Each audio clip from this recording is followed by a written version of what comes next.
Good morning. मी Manali. News 18 लोकमतमध्ये आपल्या सगळ्यांचं स्वागत. सकाळचे 8 वाजलेत. आपण पाहताय सकाळच्या बातम्या आणि या सगळ्या बातम्या सविस्तर या बुलेटिनमध्ये आपण पाहणार आहोत. तर सुरुवातीलाच आता एक ब्रेकिंग बातमी आहे.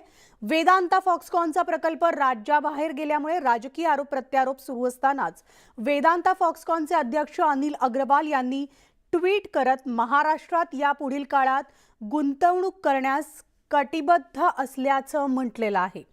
त्याचप्रमाणे फॉक्सकॉन प्रकल्प गुजरातमध्ये नेण्याचा निर्णय आधीच घेतल्याचं सांगत जुलैमध्ये महाराष्ट्र सरकारनं या प्रकल्पासाठी कसोशीनं प्रयत्न केल्याचंही अग्रवाल यांनी ट्विटमध्ये म्हटलेलं आहे. नेमकं त्यांनी ट्विटमध्ये काय म्हटलंय आपण ग्राफिक्सच्या माध्यमातून एक नजर टाकूयात. सेमीकंडक्टर आणि डिस्प्ले ग्लास उत्पादनामधील आमची गुंतवणूक देशभरातील उद्योगांची इकोसिस्टीम तयार करेल. आम्ही महाराष्ट्रात गुंतवणूक करण्यास कटिबद्ध आहोत. आम्ही लवकरच एक हब तयार करू जिथे महाराष्ट्र आमच्या उद्योग एकीकरणाचा भाग असेल. फॉक्सकॉन प्रकल्प गुजरातमध्ये नेण्याचा निर्णय आधीच घेतला. वेदांता फॉक्सकॉन प्रकल्पासाठी व्यावसायिक दृष्टीनं सुयोग्य स्थानाची पाहणी करत होतं आणि ही एक वैज्ञानिक आणि आर्थिक दृष्टीनं प्रदीर्घ प्रक्रिया आहे ज्यासाठी गेली अनेक वर्ष यापुढची अनेक वर्ष लागू शकतात. 2 वर्षांपासून वेगवेगळ्या राज्यातील सरकारशी करार करण्याचा प्रयत्न होता. सर्वोत्तम डील त्यांना कोणत्या राज्याकडून मिळते यासाठी प्रयत्न सुरू होतं. गुजरातनं आमच्या अपेक्षा पूर्ण केल्यानं आम्ही काही महिन्यांपूर्वीच या प्रकल्पासाठी गुजरातचं नाव निश्चित केलं होतं. जुलै महिन्यात महाराष्ट्रातील सत्ताधाऱ्यांसोबत आमची बैठकही झाली. या बैठकीमध्ये त्यांनी देखील चांगल्या प्रस्तावासह आम्हाला सहकार्य करण्याची तयारी दर्शवली. मात्र व्यावसायिक सल्ल्यानुसार आम्ही गुजरातची निवड केली आणि अब्जावधी डॉलरची दीर्घकालीन गुंतवणूक भारतीय इलेक्ट्रॉनिक्सची दिशा बदलेल. आम्ही पुढील काळात महाराष्ट्रातही गुंतवणूक करण्यासाठी पूर्णपणे कटिबद्ध आहोत. तर गुजरातमध्ये होत असलेल्या संलग्न प्रकल्पाच्या दृष्टीनं आमच्यासाठी महाराष्ट्र महत्त्वाचा आहे, हे ट्विट केलंय अनिल अग्रवाल यांनी.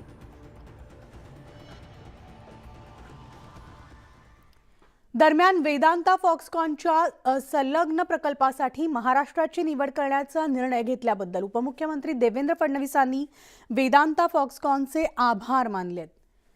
तर त्यांनी विरोधकांवर सुद्धा जोरदार निशाणा साधलाय. महाराष्ट्रात 3.5 लाख कोटी रुपयांची गुंतवणूक रिफायनरीच्या माध्यमातून येत असताना त्याला विरोध कुणी केला, हा प्रकल्प कुणी लांबविला असा प्रश्न देवेंद्र फडणवीसांनी विचारला. तर उपमुख्यमंत्री देवेंद्र फडणवीसांनी जे ट्विट केलंय ग्राफिक्सच्या माध्यमातून त्यावर एक नजर टाकणार आहोत. महाराष्ट्राची निवड करण्याचा निर्णय घेतल्याबद्दल आभार. महाराष्ट्रात गुंतवणूक यावी यासाठी तर आम्ही कायमच स्पर्धात्मक आणि व्यवसायपूरक राहू. मला खेद होतोय की केवळ राजकीय स्वार्थीपणासाठी चुकीचे, नकारात्मक आणि निराधार दावे केले जात आहेत. असं करून ते त्यांच्या अकार्यक्षमतेचं प्रदर्शन करीत आहेत. माझा या नेत्यांना प्रश्न आहे की महाराष्ट्रात 3.5 लाख कोटी रुपयांची गुंतवणूक रिफायनरीच्या माध्यमातून येत असताना विरोध कुणी केला, हा प्रकल्प कुणी लांबविला. स्वतः कार्यक्षम होण्यावर आधी लक्ष केंद्रित करा, ना की अस्वस्थता आणि नकारात्मकतेवर, हे ट्विट केलंय उपमुख्यमंत्री देवेंद्र फडणवीस यांनी. तर पुणे जिल्ह्यातील तळेगावमध्ये प्रस्तावित असलेला वेदांता फॉक्सकॉन प्रोजेक्ट अचानक गुजरातमध्ये हलवण्यात आल्यानंतर आता राज्यात राजकीय वादंग पेटलंय. शिंदे फडणवीस सरकारच्या अकार्यक्षमतेमुळेच हा प्रकल्प राज्यातून गेल्याची टीका विरोधी पक्षांनी केली आहे आणि आता याच मुद्द्यावरून विरोधक आक्रमक झालेत. तर आता शिवसेनेनं देखील या प्रश्नावरून शिंदे गटाची कोंडी करण्यास सुरुवात केली आहे. शिंदे सरकार विरोधात युवा सेना आक्रमक झालेली असून युवा सेनेतर्फे आज राज्यभरात निषेध आंदोलन करण्यात येणार आहे. तर राष्ट्रवादी सुद्धा सरकार विरोधात रस्त्यावर उतरणार आहे. नवीन सरकारच्या कारभारामुळे ही कंपनी आपल्याला सोडून गुजरातला गेली आणि 1 लाख होतकरू तरुणांचा रोजगार देखील घेऊन नेली. मला वाटतं महाराष्ट्राच्या तरुणांसाठी, युवकांसाठी ही एक अतिशय गंभीर बाब आहे आणि म्हणून या घटनेचा निषेध करण्याकरता, सरकारच्या या हलगर्जीपणाचा निषेध करण्याकरता युवा सेनेच्या माध्यमातून उद्या महाराष्ट्रातल्या प्रत्येक तालुक्यामध्ये असेल, प्रत्येक शहरामध्ये असेल, प्रत्येक कॉलेजच्या बाहेर आणि प्रत्येक मुख्य चौकामध्ये निषेध मोहीम ही आम्ही हाती घेणार आहोत. आणि आता बातमी आहे सर्वसामान्यांसाठी. यंदा तांदूळ महागण्याची शक्यता निर्माण झाली आहे, कारण देशभरातील पेरणीत तब्बल 6% घट झाली आहे. महाराष्ट्रातील तांदूळ पेरणी रोवणीमध्ये वाढ झाली असली तरी गेल्या वर्षीच्या तुलनेत ती कमी असल्याचं केंद्रीय कृषी मंत्रालयाच्या आकडेवारीवरून स्पष्ट झालं. भारतात तांदळाची उत्पादकता सरासरी 4.5 टन प्रति हेक्टर आहे, पण यंदा कमी पीक घेण्यात आल्यामुळे देशात तब्बल 92.34 लाख किलो तांदळाच्या तुटीचा अंदाज वर्तवण्यात आलाय आणि त्याचा परिणाम किमतीवर होण्याची दाट शक्यता आहे.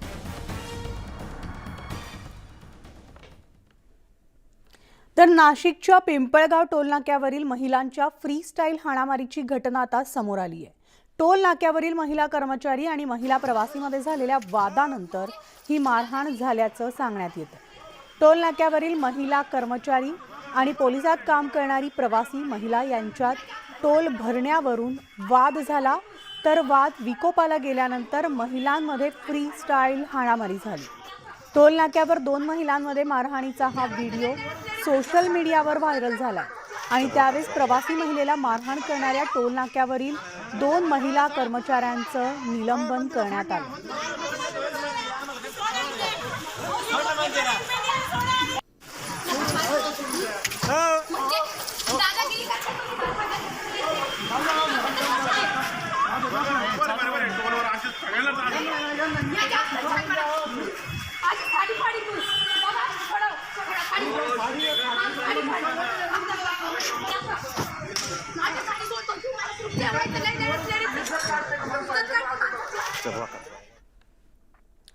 आणि आता बातमी आहे शांघाय कॉर्पोरेशन ऑर्गनायझेशन परिषदेला उपस्थित राहण्यासाठी पंतप्रधान नरेंद्र मोदी 2 दिवसीय उझबेकिस्तानच्या दौऱ्यावर जाणार आहेत. आणि ही शिखर परिषद उझबेकिस्तानमधील समरकंद इथे होतीये. तर या बैठकीला पंतप्रधान मोदींसह पुतीन, चीनचे अध्यक्ष शी जिनपिंग, पाकिस्तानचे पंतप्रधान शहबाज शरीफ उपस्थित राहणार आहेत. यावेळेस पंतप्रधान नरेंद्र मोदी आणि रशियाचे अध्यक्ष व्लादिमीर पुतीन यांच्यात द्विपक्षीय चर्चा होणार आहे आणि रशियानं युक्रेनवर हल्ला केल्यानंतर दोघांची ही पहिलीच प्रत्यक्ष भेट असणार आहे. तर पंतप्रधान मोदी जिनपिंग यांच्यासोबत सुद्धा स्वतंत्र बैठक करण्याची शक्यता आहे आणि या परिषदेत संयुक्त राष्ट्र G20 मध्ये सहकार्य, आशिया प्रशांत भागामधील परिस्थिती, द्विपक्षीय संबंधांवर चर्चा होण्याची शक्यता आहे. शिखर परिषदेमध्ये भारताची उपस्थिती महत्त्वाची आहे, कारण शिखर परिषदेच्या शेवटी पंतप्रधान मोदी 2 वर्षांसाठी SCOचे रोटेशनल अध्यक्षपद स्वीकारणार आहेत. सुकेश चंद्रशेखर मनी लॉन्ड्रिंग प्रकरणी आता अभिनेत्री नोरा फतेहीची पुन्हा एकदा चौकशी होणार आहे. कालच अभिनेत्री जॅकलिन फर्नांडिसची दिल्ली पोलिसांच्या EOW ब्रांचकडून तब्बल 8 तास चौकशी झाली होती. तर नोरा फतेही आज सकाळी 11 वाजता ED कार्यालयात हजर राहू शकते. सुकेश चंद्रशेखरनं पिंकी इराणीच्या माध्यमातून काही अभिनेत्रींशी संपर्क केला होता आणि त्याच पिंकी इराणीची आणि नोरा फतेहीची आज आमनेसामने चौकशी करण्यात येणार आहे. तर याआधी देखील 2 सप्टेंबरला नोराची EOW कडून तब्बल 6 तास चौकशी करण्यात आली होती आणि या चौकशी दरम्यान नोराचा जबाब सुद्धा नोंदवण्यात आला होता. पिंकी ईरानी अभी आई हुई है, तो कुछ कॉन्ट्रडिक्शंस आ रहे हैं इनके स्टेटमेंट्स में, तो दोनों को कन्फ्रंट कराने के लिए और क्या सच है उसको उगलवाने के लिए कल नोरा को बुलाया गया और पिंकी भी साथ में रहेगी. दोनों का इंट्रोगेशन होना है. कुछ 1-2 चीज़ बची हुई हैं जिसको हमें क्लैरिफाई करना है, इसलिए दोबारा बुला के और पिंकी के बयान के साथ उसको कोरोबरेट और कन्फ्रंट करना है, इसलिए बुलाया. आणि आता बातमी लोअर परळ पुलाचा गर्डर उभारण्यासाठी पश्चिम रेल्वेनं 4 तासांचं ट्रॅफिक आणि पॉवर ब्लॉक घेतलाय. आज रात्री 1:10 पासून ते उद्या पहाटे 5:10 मिनिटांपर्यंत सगळ्या मार्गिकांवर हा ब्लॉक असणार आहे. तर ब्लॉक कालावधीमध्ये काही लोकल फेऱ्या सुद्धा रद्द करण्यात येणार असून काही लोकल फेऱ्यांच्या मार्गात बदल करण्यात येणार आहे.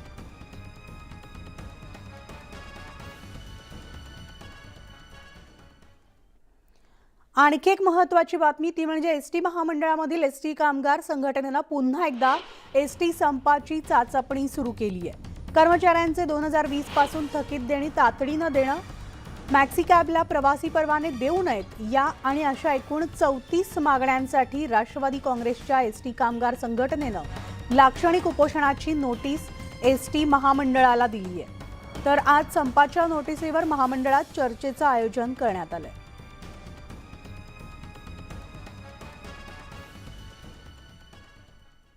आणि यानंतर पाहणार आहोत राज्यातल्या आणि देशभरातल्या काही महत्त्वाच्या बातम्या, पण थोडक्यात नजर टाकूयात स्पीड न्यूजवर.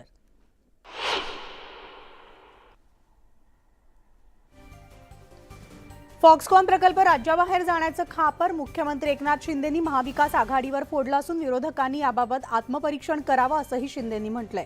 प्रत्येक प्रकल्प राज्यात यावा अशी आपल्या सरकारची भूमिका असल्याचं सुद्धा त्यांनी सांगितलंय. तर प्रकल्पाबाबत राजकारण करणार नाही असंही मुख्यमंत्र्यांनी म्हटलंय.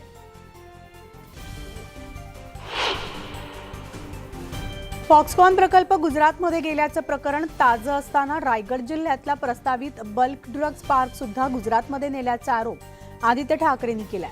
बल्क ड्रग्ज पार्क रायगडमध्ये उभारण्याचं निश्चित झालेलं होतं, पण सप्टेंबरच्या पहिल्या आठवड्यात हा प्रकल्प गुजरातमध्ये उभारण्यात असल्याचं जाहीर करण्यात आलंय. राजकीय दबावानं वेदांता फॉक्सकॉन प्रकल्प गुजरातला गेला आणि असा आरोप माजी मंत्री जयंत पाटलांनी केलाय. तर मुख्यमंत्री कोणाच्या दबावाखाली काम करतायत, हा प्रकल्प राज्यातून का गेला याचं उत्तर सरकारनं द्यावं असं जयंत पाटील म्हणाले.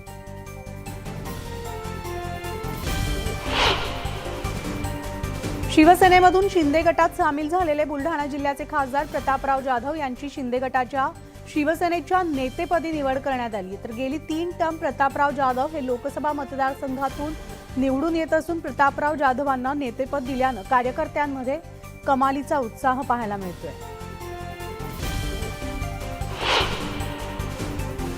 सांगलीतील साधू मारहाण प्रकरणाची गृहमंत्री देवेंद्र फडणवीस यांनी दखल घेतली आणि थेट रशियावरून फोन करत फडणवीसांनी पोलीस महासंचालकांशी चर्चा साधली आहे. तर दोषींवर कारवाईचे आदेशही दिले.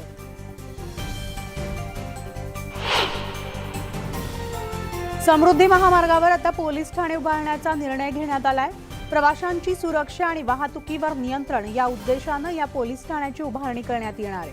आपत्कालीन परिस्थितीमध्ये तातडीनं मदत उपलब्ध व्हावी या उद्देशानं MSRDCनं पोलीस ठाण्याची उभारणी करण्याचा निर्णय घेतलाय. कमी दाबाचं क्षेत्र आणि अरबी समुद्रातून येणाऱ्या बाष्पामुळे मुंबई ठाण्यासह संपूर्ण कोकण विभाग आणि पुणे नाशिकसह मध्य महाराष्ट्रात काही भागांमध्ये पुढील 3 दिवस मुसळधार पावसाची शक्यता वर्तवण्यात आली आहे. तर घाट विभागात पावसाचा जोर अधिक राहण्याची शक्यता हवामान विभागानं वर्तवली आहे. खडकवासला धरण साखळी प्रकल्पातील 4ही धरणांच्या परिसरात जोरदार पाऊस कोसळत असल्यानं या धरणांमधून पाण्याचा विसर्ग करण्यात येतोय. धरणांमधील एकूण पाणीसाठा 100% पोहोचलेला असून असाच पाऊस सुरू राहिल्यास खडकवासला धरणातून पाण्याच्या विसर्गात वाढ करण्यात येणार आहे. पालघरमधील धावणी धरण 100% भरलंय आणि या धरणातून विक्रमगड, डहाणू, पालघरसह वसई, विरार आणि मीरा भाईंदर महापालिकेला पाणी पुरवठा केला जातो. त्यामुळे नागरिकांकडून समाधान व्यक्त करण्यात येते.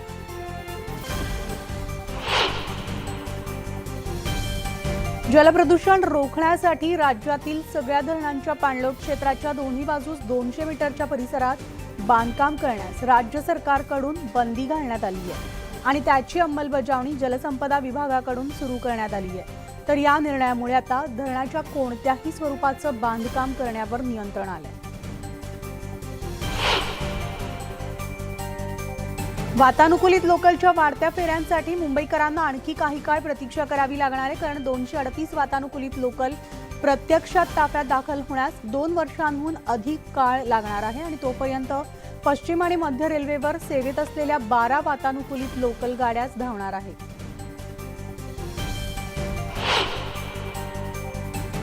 तर माथेरान मिनी ट्रेनमधून एप्रिल ते ऑगस्ट 2022 या 5 महिन्यांच्या कालावधीमध्ये तब्बल 1.5 लाखांहून अधिक पर्यटकांनी सफर केली आहे.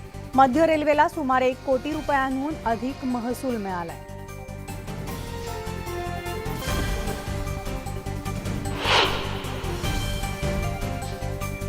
तर म्हाडानं राबवलेल्या भरती प्रक्रियेचा निकाल जाहीर करण्यात आलाय. या भरती प्रक्रियेत गैरप्रकार झाल्याचं उघडकीस आलं होतं आणि TCSनं 63 संशयित उमेदवारांच्या चौकशीचा अंतिम अहवाल म्हाडाला सादर केलाय. तर निवड यादीतील 63 पैकी 60 जण दोषी आढळले. लालबागच्या राजाला भक्तांनी यावर्षी सुद्धा भरभरून दान दिलं. सोन्याची फुलं, सोन्याचे चरण, हार, अंगठी, मुकुट, कडं असे सोन्याचे इतरत्र दागिनेही लालबागच्या राजाच्या चरणी भक्तांनी दान केले. दानपेटीत आलेल्या सोन्या चांदीच्या वस्तूंचा आज लिलाव होणार आहे.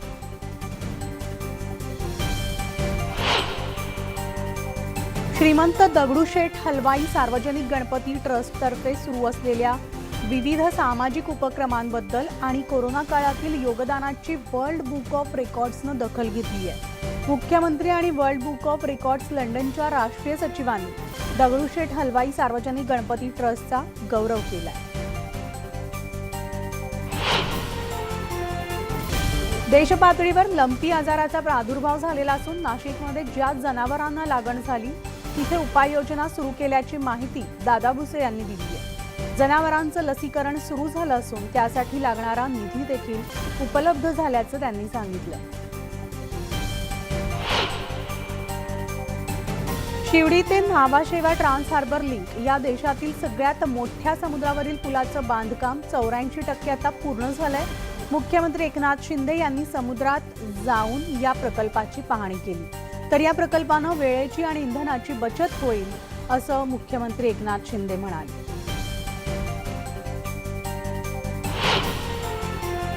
केंद्रीय अर्थमंत्री निर्मला सीतारामन यांच्या हस्ते खारघर नवी मुंबई इथं केंद्रीय GST परिसराचे उद्घाटन पार पडलं. तर यावेळेस त्यांनी निवासी संकुलाच्या पहिल्या 5 जणांना घरांच्या चाव्या सुपूर्द केल्या. तर यावेळेस चाव्यांवर स्वतःचा फोटो पाहताच त्यांनी त्या देण्यास नकार दर्शवला. मात्र आयोजकांनी आग्रह करताच उलट करून चावी वाटप करण्यात आली.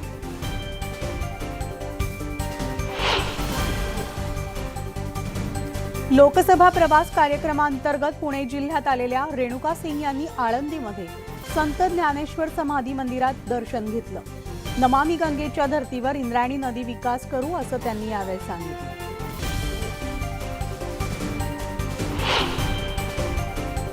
कोल्हापूर जिल्ह्यातील नंदवाळ परिसरात बिबट्या दिसल्यामुळे ग्रामस्थांमध्ये भीतीचं वातावरण आहे आणि ग्रामस्थांकडून बिबट्याचा बंदोबस्त करण्याची मागणी होऊ लागली आहे. तर बिबट्याला पकडण्यासाठी वनविभागाचं पथकही गावात दाखल झालं होतं. औरंगाबादच्या खुलताबाद जवळील मत्तेवाडीमध्ये स्मशानाकडे जाणाऱ्या ट्रॅक्टरची ट्रॉली उलटली आणि त्यामुळे ट्रॉलीतील पार्थिवासह अनेक जण खाली पडली. स्मशानाकडे जाणाऱ्या रस्त्याची दुरावस्था झाली आहे, त्यामुळे ग्रामस्थांकडून संताप व्यक्त केला जातोय.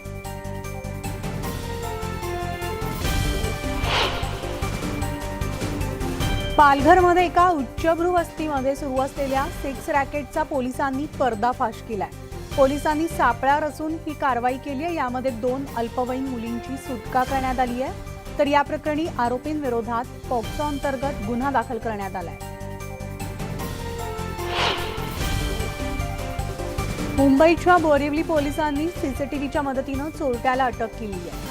रस्त्यावर झोपलेल्या माणसाच्या खिशातून मोबाईल फोन आणि पैसे लुटण्यात आले होते. तक्रारीनंतर पोलिसांनी तपास करत CCTVच्या मदतीनं या चोरट्याला बेड्या ठोकल्या.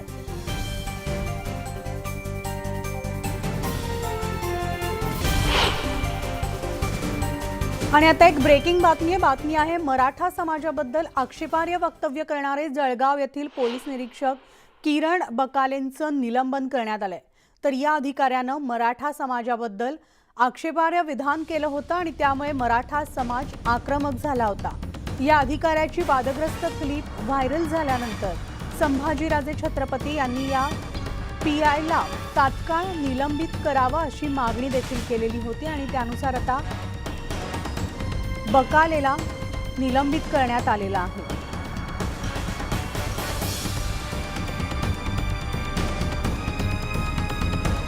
आणि याविषयी आपण सविस्तर अपडेट जाणून घेणार आहोत. आमचे प्रतिनिधी नितीन नांदुरकर आपल्यासोबत आहेत. नितीन, आपण पाहतोय मराठा समाजाबद्दल आक्षेपार्ह वक्तव्य करणाऱ्या पोलीस निरीक्षक किरण बकालेला अखेर निलंबित करण्यात आलंय. काय सविस्तर अपडेट्स? निश्चितच मनाली गेल्या 2 दिवसापासून या संदर्भातली ऑडिओ क्लिप हे सर्व सोशल मीडियावरती व्हायरल होत आहे. मराठा समाजाच्या विरोधात केलेल्या आक्षेपार्ह टिप्पणीची दखल घेऊन काल जर बघितलं तर जिल्हा पोलीस अधीक्षक डॉक्टर प्रवीण मुंडे यांनी LCBचे पोलीस निरीक्षक किरण कुमार बकाले यांची तडकाफडकी बदली करून त्यांना कंट्रोल रूम मध्ये जमा केले होते.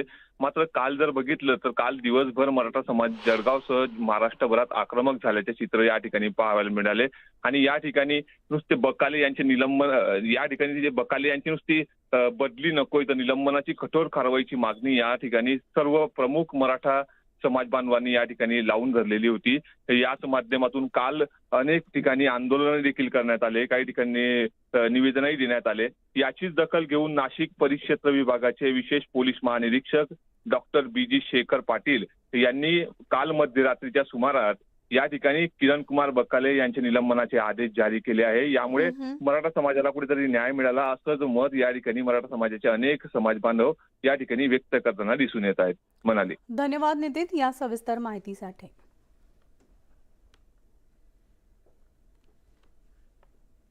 आणि यानंतर पुन्हा एकदा वळूयात स्पीड न्यूजकडे. पाहूयात देशभरातील काही महत्त्वाच्या बातम्या पण थोड्या.